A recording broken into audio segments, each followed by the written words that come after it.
अस्सलाम वालेकुम। आज मैं आपके साथ शेयर करने जा रही हूँ एकदम खस्ता और करारी फूली एकदम क्रिस्पी कचौरी बनाने की रेसिपी। मैं यहाँ आपके साथ आलू की कचौरी बनाने की रेसिपी शेयर करूँगी। आप देखेंगे ये कितनी टेस्टी बनेगी। घर पर रखे बहुत ही कम इंग्रेडिएंट्स में आप इसको बहुत ही इजीली बना सकते हैं। तो चलिए इसको बनाना शुरू करते हैं।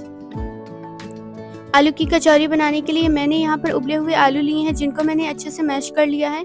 हम इसमें डालेंगे 1.5 टीस्पून नमक और 1 टीस्पून ब्लैक पेपर और 1 टीस्पून हम इसमें डालेंगे धनिया का पाउडर और इसी के साथ इसमें जाएगा 1 टीस्पून हल्दी का पाउडर, 1 टीस्पून लाल मिर्च का पाउडर और 1 टीस्पून हम इसमें डालेंगे चाट मसाले का पाउडर। और उसके बाद हम इन तमाम चीज़ों को अच्छे से मिक्स कर लेंगे। और बस यहाँ पर हमारी स्टफिंग बनकर रेडी हो चुकी है। बहुत ही टेस्टी ये स्टफिंग बनी है। तो हम इनको रखेंगे एक साइड में और हम इसके आटे को तैयार कर लेंगे, जिसके लिए हमने यहाँ पर लिया है 2 कप मैदा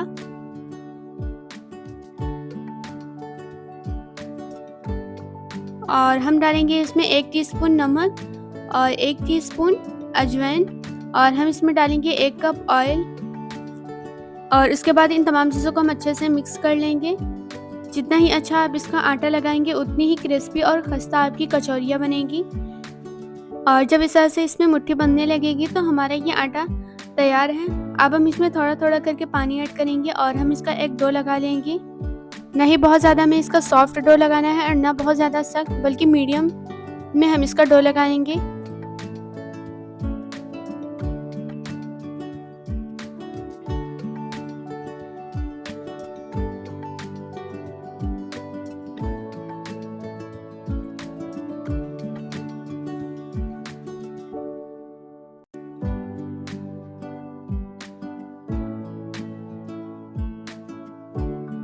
और बस यहाँ पर हमारा डो बनकर तैयार हो चुका है।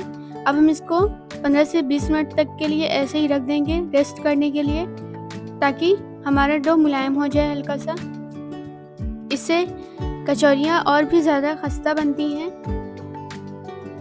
तो यहाँ पर डो को रखे हुए 15 से 20 मिनट हो चुके हैं और ये एकदम सेट हो चुका है। अब हम इसको अपने किचन के प्लेटफॉर्म पर रख लेंगे और हम इस तरह से इसको पतला कर लेंगे और हम इसको इस तरह से चाकू की मदद से छोटे छोटे पीसेस में कट कर लेंगे।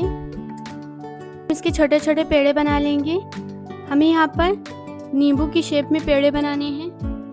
हम अपने किचन के प्लेटफॉर्म पर आटे को डस्ट करेंगे। उसके बाद हम इस पेड़े को इस प्लेटफॉर्म पर रखेंगे और हम इसे रोटी की शेप में पतला बेल लेंगे।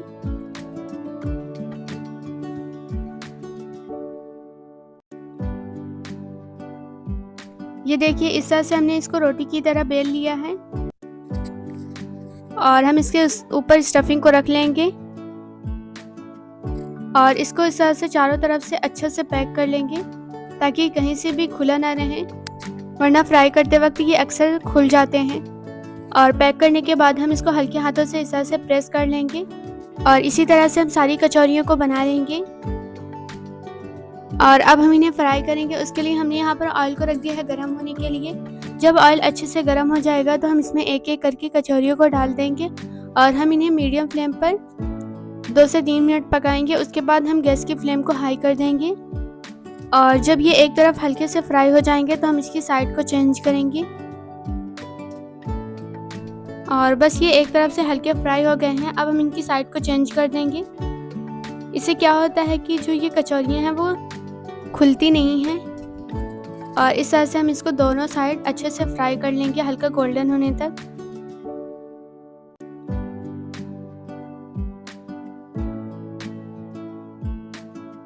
तो बस यहाँ पर हमारी कचौरियाँ फ्राई हो गई हैं। अब हम इनको निकाल लेंगे। हमें इनको और ज़्यादा फ्राई नहीं करना है, एकदम लाइट इनका कलर आ गया है। इसी तरह हम सारी कचौरियों को फ्राई कर लेंगे।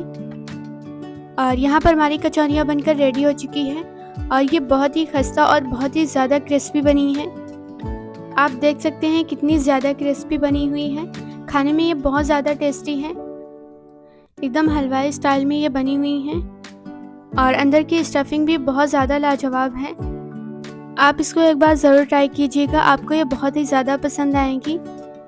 अगर रेसिपी अच्छी लगी हो और चैनल पर नए हैं तो बिना सब्सक्राइब के मत जाइएगा।